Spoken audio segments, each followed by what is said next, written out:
Hi, everyone. I'm Bill Gallagher, scaling coach, host of the Scaling Up Business podcast, one of the scaling coaches around the world. I want to share with you my year-end practices, what I do to end my year and start a new year, the things that I've learned as part of scaling up and all of the other work that I've done over the year, and then how kind of it's modified over the year. So I'm right in the middle of doing that for the last couple weeks, really, on and off during this period. So I'm going to take you through what I do. The first thing that I do is I pull out all of the structures that I created last year. So my plan. So this is my one-page plan for last year. Ooh, I don't want you to see it. I don't want you to see the detail of it. So this is my plan. And down below are all the things in the year and the quarter. And I go through those things and I color code them red, green, yellow. So if they're mostly done or all on the way to being done at the year end, those go into the yellow category. If they're totally done, they go green. And if I really swung and missed, if I failed, if I forgot all about them, those things get cut to red, green, yellow. So that's the bottom part of this one-page plan here, red, green, yellow. And then I also take out, so I usually create a visual for my year. This is my like image vision board kind of thing that I created just in PowerPoint or Keynote or whatever. And I lay out and I create a vision of what I did on my thing for the year. So I pull out that for the last year and the other. I look at that. I look back through my calendar. I go back through week by week by week and I see what happened. What did I do during the year? How did it all go? What I notice is that again and again, as we go through the year and we reflect on the year, we're in the moment. So our memory is keyed to the last few weeks, maybe even a quarter, but really definitely not feeling and seeing all the different spaces that we went through, the places, the accomplishments of that kind of thing over the course of the year. So I go week by week, starting January 1, 2020. I look at how the first quarter went and then moving to the second quarter. And I look as I go through it, everything that happened. The other thing that I do is I open my photo stream. If you're like me, many people now, we take lots of pictures with our phones, and those can also help to create and bring to life to remind you of what did you do over the course of the year. So I look through all those things. Now, looking through my vision board, looking through my plan, looking through my calendar, looking through my photo stream, and finally looking through any personal dashboard. So if you track metrics in a company or personal dashboard, your workout, monitoring and that kind of thing, I look through all that kind of stuff. And as I'm doing it, I keep two columns, the good stuff and the bad stuff. What do I feel great about and what kind of sucked for me? What am I proud of, grateful for, all the good, the green, like all that great stuff. And then everything that didn't go well that I really need to tell the truth about, things that I thought I was going to do and just failed or forgot or like all that. So I keep or just maybe they happened to me, right? This year, a lot of things happened to us that we didn't expect on a global basis. So I keep two lists here now of the good and the bad. And I really take it all in. I tell the truth to myself and to the people around me. I begin to then share it with the people that I work with my wife, with other important friends, family. If you're in a mastermind or a forum group or that kind of thing, you can share with those people as well. What do you notice that went in? The last thing that I do to complete my review of the year is ask myself, what did I learn? So what did I learn over the course of the year that I want to make sure that I distill? And hopefully we learn both from the good things and the bad things. We learn from what went well that we want to keep doing or do more of, and we learn from the bad things that we want to stop doing or do differently in the future. So I take a minute to distill what did I learn, and I share the feeling and the learning of all of that with those important people around me.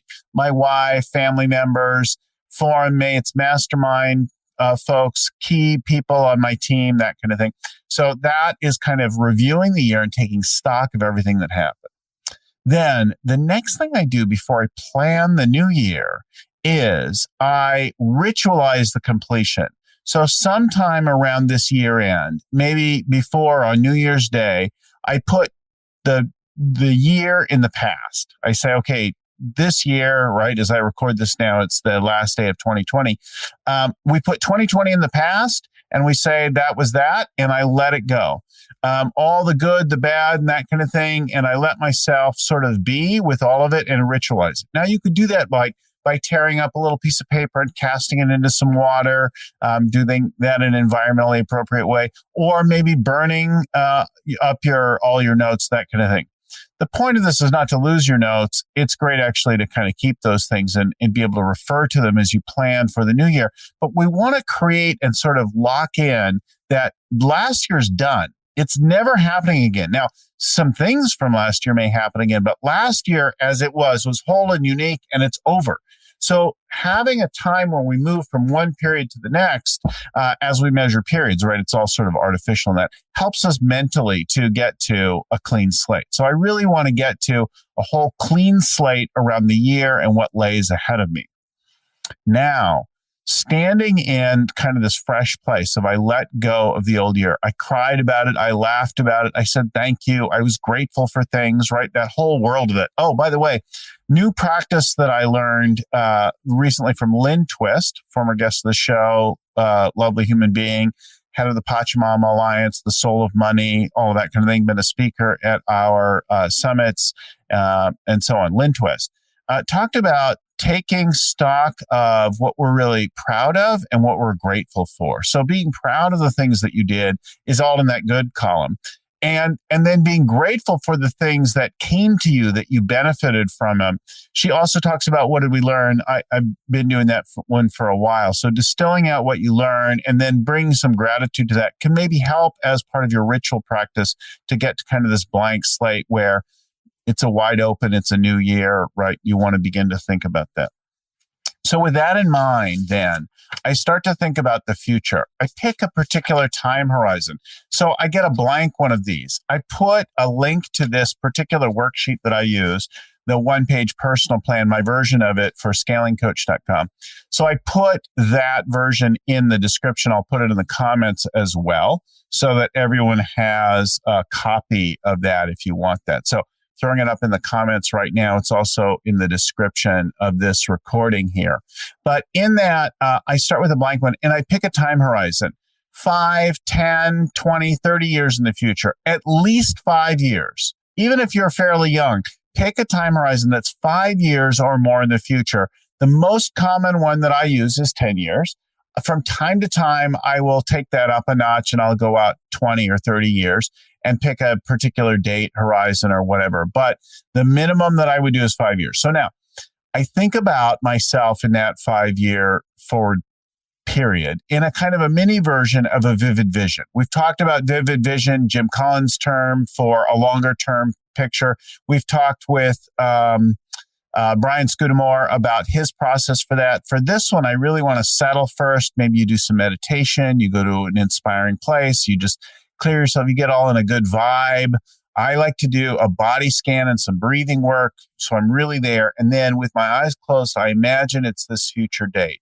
And I imagine myself getting up in the morning, what time I arise, what it feels and smells and looks like and sounds like, and then going through my day, what happens in the day, what my experience of all of it is in the future. So I imagine this day, the same day in the future, and what my life looks like, going to work, seeing my family, going about my fun and my hobbies and my friends and all of that kind of thing. And I visualize that. Then when I'm done enough of like a whole day there, I stop, I open my eyes, and I just write down everything that I see, everything that comes to mind. And then I go over to a blank worksheet like this. Now, this is an Excel sheet, or you can open it in Numbers or whatever you use. And I start to type in all my things for this long-term piece. Where do I want to be 5, 10, 20, 30 years in the future? Pick one time horizon. And a great thing to make this really work well is to imagine your age and the age of key family members, key people in your life. So by that, I mean that if you think about how old will your parents be? If you have children, how old will your children be?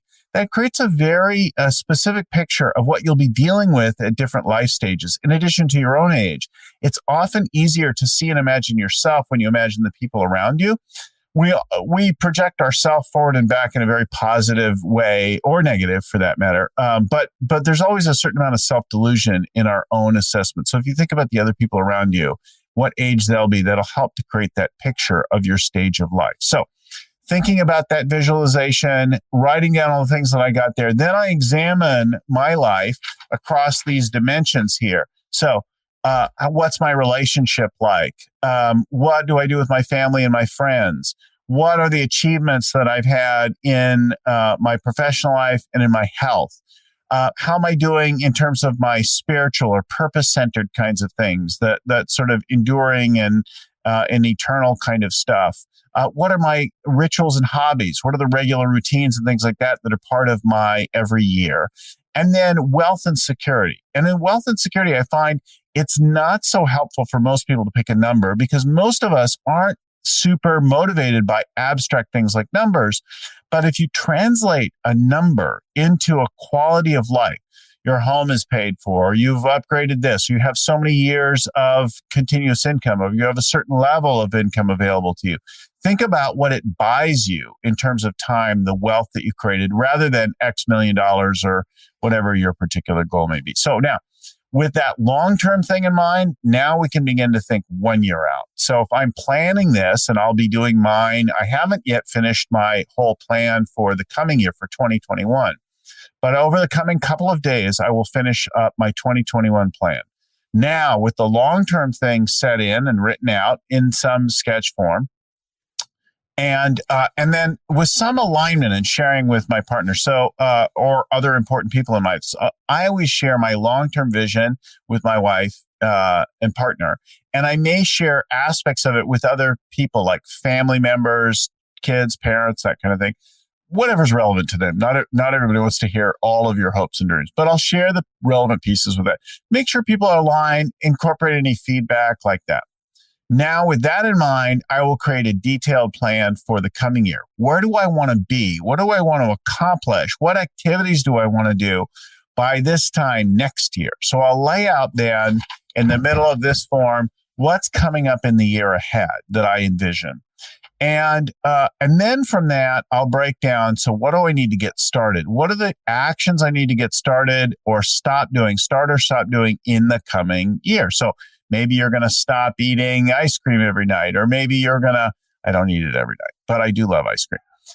Maybe you're going to start doing exercising earlier in the day, or whatever it might be for you.